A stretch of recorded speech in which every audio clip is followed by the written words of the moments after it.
M. N. Roy, considered as the most systematic thinker of modern India, was born in 1893.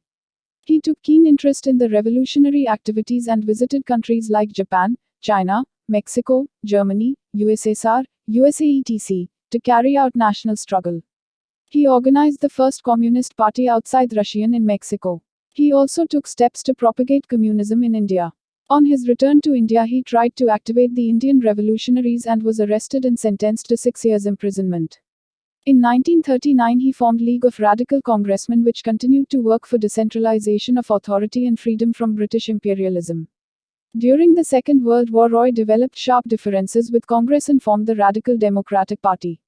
Roy challenged the right of Congress to succeed the British. He also condemned the Quit India movement. The political philosophy of M. N. Roy is contained in his works India in Transition, Revolution and Counter-Revolution in China, Materialism, Science and Philosophy.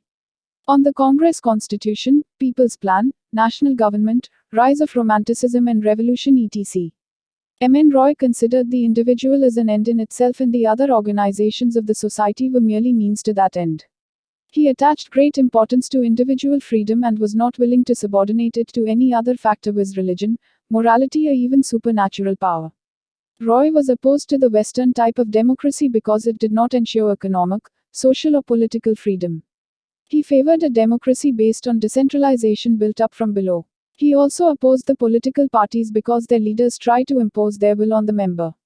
In a democratic system based on principle of decentralization, the political parties do not yield any real power which rests with the masses.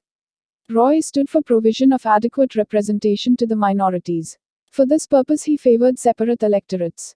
To make democracy real, Roy favored introduction of institutions of referendum, initiative etc. M. N. Roy also made a strong plea for economic democracy. He insisted that the industry should be controlled by the people and there should be no exploitation of the poor by the rich. Economic democracy would lead to production being geared according to the social needs and ensure equitable distribution of goods. M. N. Roy was not opposed to private property, provided it did not lead to exploitation. Even though M. N. Roy was greatly influenced by Karl Marx, he turned his bitter critic, due to denial of liberty to the individual. He also strongly criticized the regimentation which left no scope for individual freedom. On the other hand, Roy was a great admirer of Gandhi, especially on account of association of masses with the national movement. He also greatly liked Gandhi's program of civil disobedience and endorsed his ideas of attaining independence through nonviolent methods. M. N. Roy's views on revolution fundamentally differ from views of Marx. He did not share Marx's view that revolution can be brought about only by the middle classes. On the other hand, he held that the revolutionary forces must include representatives of all shades and opinions.